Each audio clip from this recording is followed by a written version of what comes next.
This is after the fact, but I wanted to go over a walk around or walk through my picks and my reasoning a little bit. It was UFC 262 this past weekend. Um, Charles Oliveira versus Michael Chandler.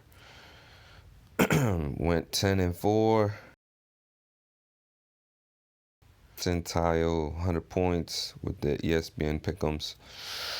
So I did okay. I did pretty good. Let me see. Yeah, those are all my ranks in the pools that I joined.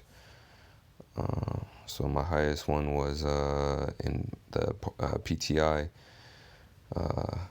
17th place, and even in the first take I got 21st.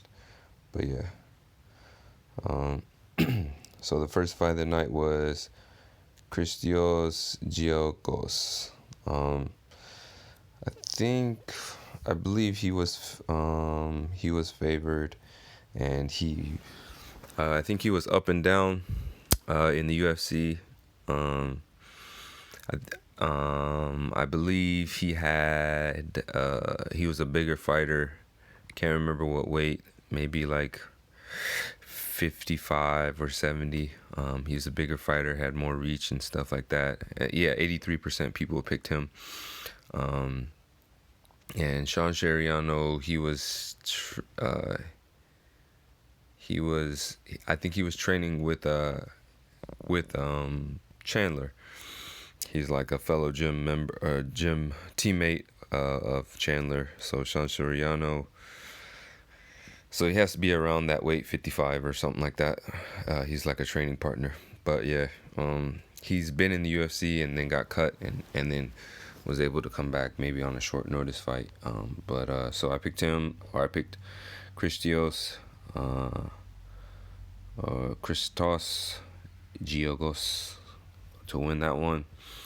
The next fight was Kevin Aguilar and Tucker Lutz. Lutz was favored. I believe he was favored. And most people picked him. 76% picked him. He had one loss prior. He's on I think a win streak. Yeah, so I mean I just picked him. I can't remember Kevin Aguilar's resume, but yeah, I picked Tucker Lutz to win. Yeah. Yeah, I'm just going through it quick. This one was my first loss of the night, so I picked Gina Mazane over Priscilla Cachoeira. As you can see, most people, 52% picked Gina over Priscilla, 48%. So it was a pretty close pick 'em. But yeah, I didn't see Priscilla winning like that. Her resume wasn't as good as Gina's was competition wise. And yeah, I think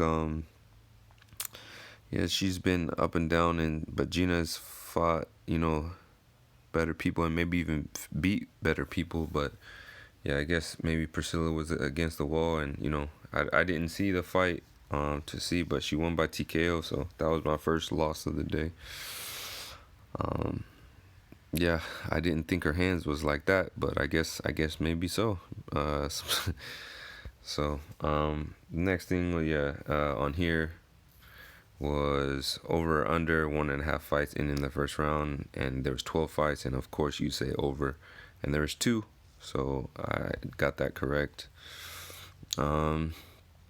Next one I got correct was Andrea Lee and Antonina Shevchenko. Shevchenko is a big name because her sister, and Antonina's fine, but uh, I don't think her level. I didn't think her level of on her resume, like people she's lost to, like her, one loss before. I believe it was to maybe Roxanne Modafari.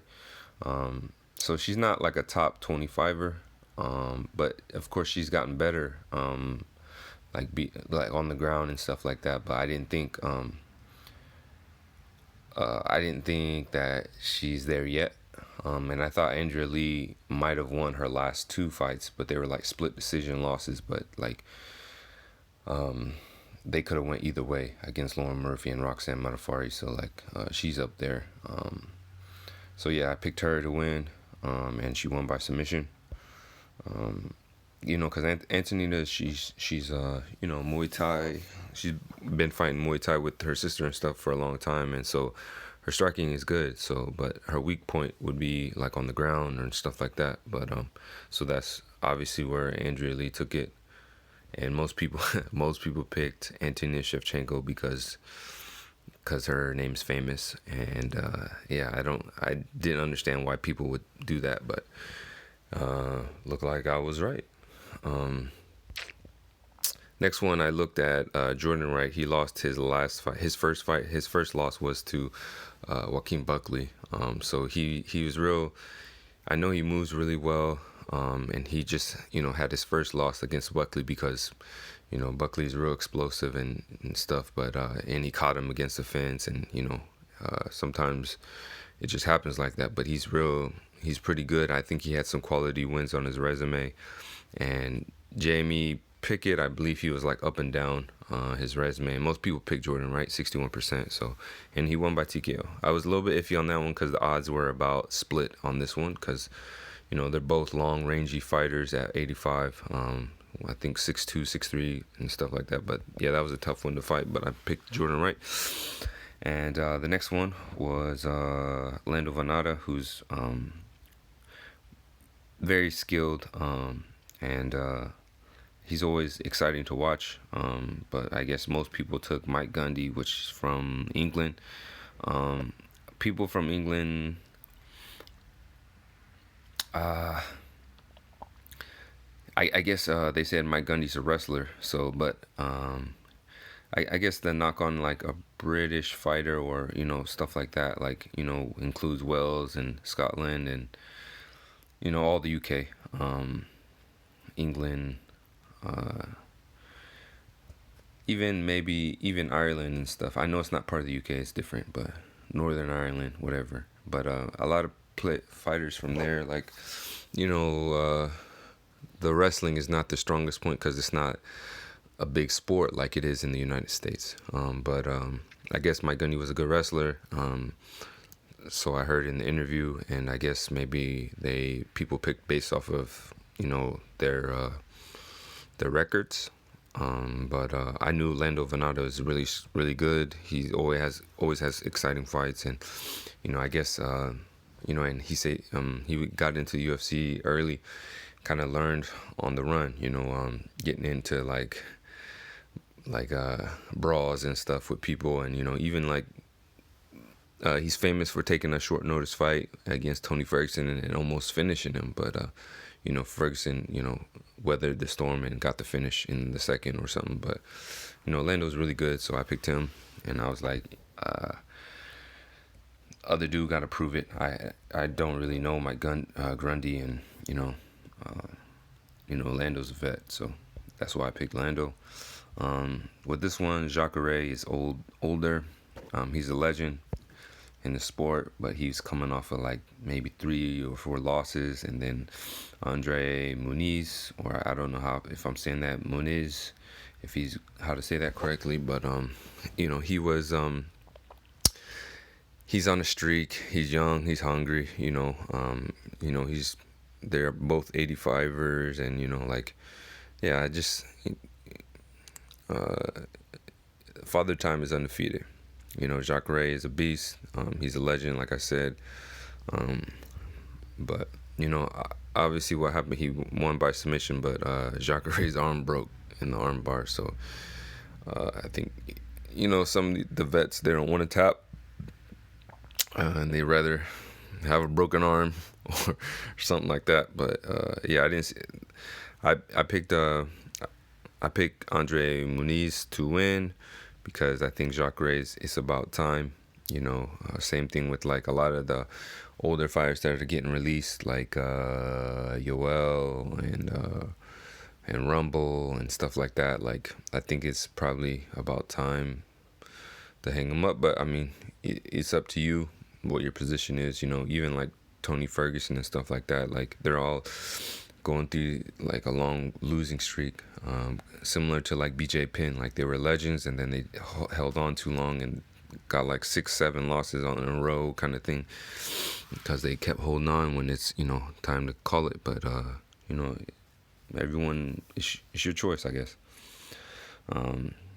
But you got to think long term, because you're only fighting until you're 30 something, 40 something. But you got a long life to live, hopefully like 60, 70, something like that. But wear and tear, man. So next one I picked, it's a interesting fight, probably, yeah, one of those fight of the night types, just because their style. Shane Burgos comes forward. A lot of people picked him because he's young and he's hungry and stuff. Edson Barbosa, he's dropping down to 45 the last few fights, and yeah, I thought he beat Ige, and yeah, there's some close decisions that he lost, but I thought he won. But I don't know. I think he's a force at 45. His striking is like second to none, but more so his kicks. But I mean, obviously his hands, which he showed in this fight, he got a like delayed KO knockout. But yeah, so I picked Edson. I was like, Edson's resume, and as a top level guy, and him even dropping down to 45. But Burgos he's a live dog though. But yeah, I picked it right, even though most people pick Burgos because he's younger. My second, my second loss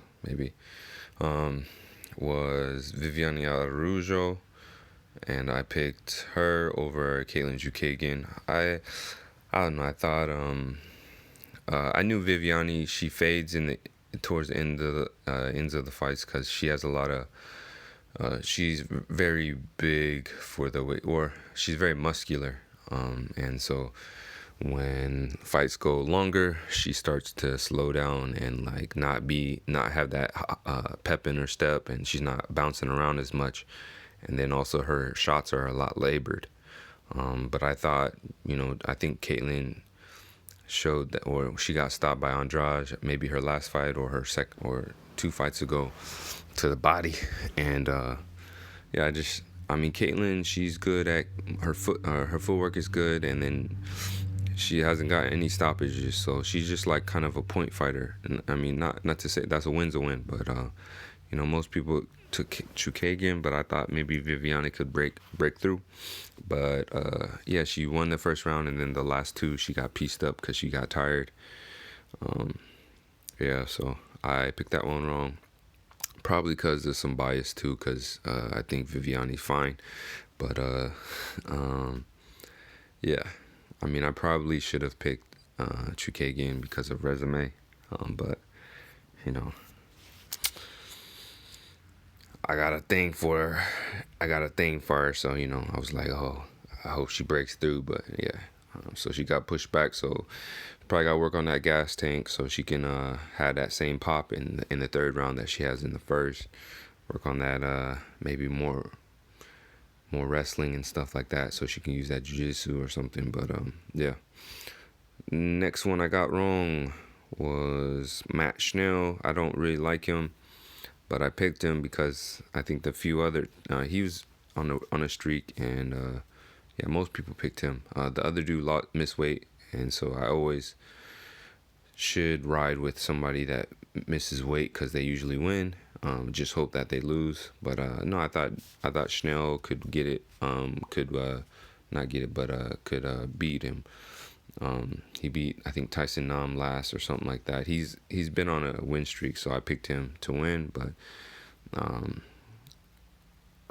Bontorini, he was like, he had a lot more power on his shots, and Schnell was just kind of moving away. But yeah, I picked that one wrong. It was a good fight. They both were slinging, but Schnell was got more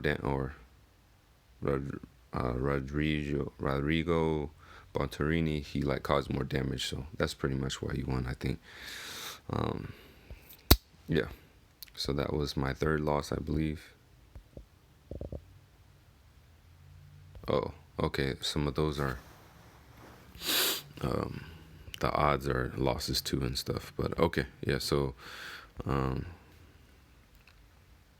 Let me see.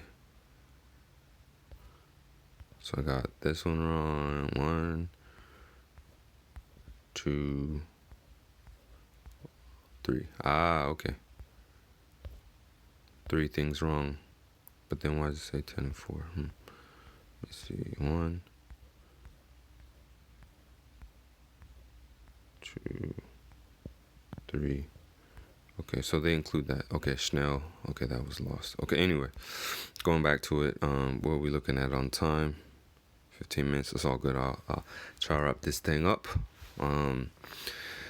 Like I said earlier, Ferguson, one of the longest tenured in the lightweight division.